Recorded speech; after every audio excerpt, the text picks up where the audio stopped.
Thula Thula, a game reserve where an amazing story was set to unfold. A story that was immortalized in a book that was translated into 10 languages and became a bestseller. The book, The Elephant Whisperer, is the self-told story of local conservationist Lawrence Anthony.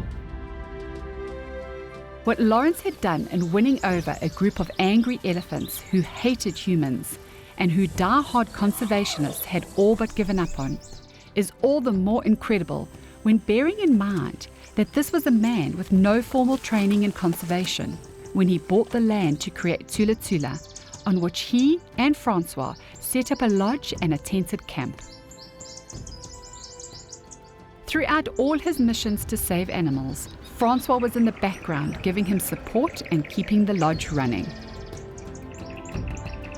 It wasn't always easy. It was obviously very hard and long. Was there any ever time that he wanted to give up? Never. Lawrence was a non-conformist, non-conventional. He had an idea in his head. He had to follow it. He was a free spirit. He never accepted the way things were. Lawrence had a passion. It's a passion. His mission was to rescue, to save, and to protect. So there was no way he was going to give up.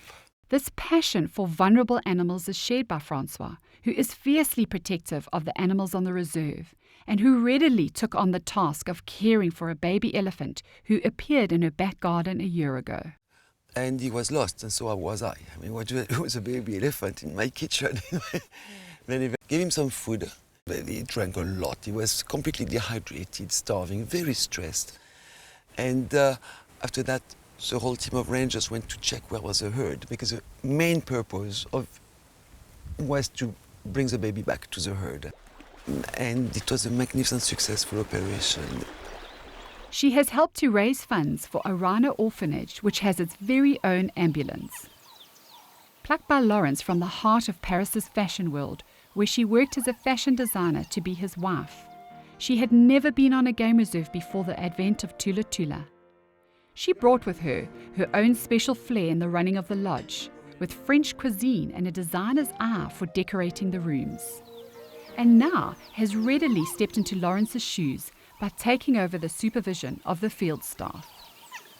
Okay, we're busy talking, we're busy organizing as well those ladies, the Mfezi. Yeah. We're going to be security ladies, we're going to be sweeping. Part of their job is going to be checking the fence, and they're going to be ladies from the local communities that we're going to train at anti-poaching and sweeping the game reserve for snares and protecting our wildlife. Exactly. So there's going to be a bunch of about 5-6 ladies as security.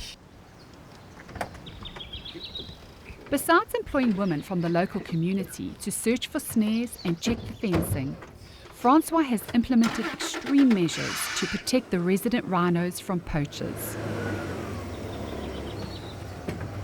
It's very sad what's happening in rhino poaching at the moment. So obviously we're doing everything we can to protect them and to help them survive. And we've done the poisoning of the horn, we've done the DNA testing. I'm convinced that extreme security measures is the solution. We send our game ranger security guards to anti-poaching training, to real military training, very, very tough. And they come back fully trained, and we send them every 2 months. And it is our priority at Thula Thula, unfortunately, to protect our animals.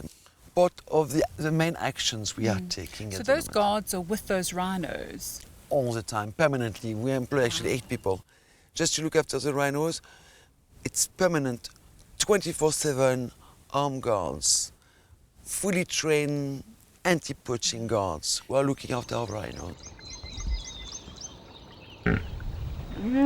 Look at this amazing sight. I mean, hippos and rhinos together. I've actually never seen that. And I mean, approaching each other so close like that, it's unbelievable.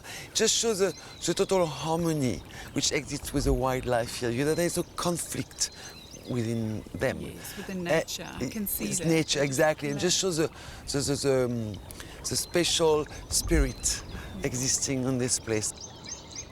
It is a spirit engendered by a man who believed fervently that every animal has the right to enjoy a place in the sun, and ensured that one condemned herd of elephants lived on to enjoy just that.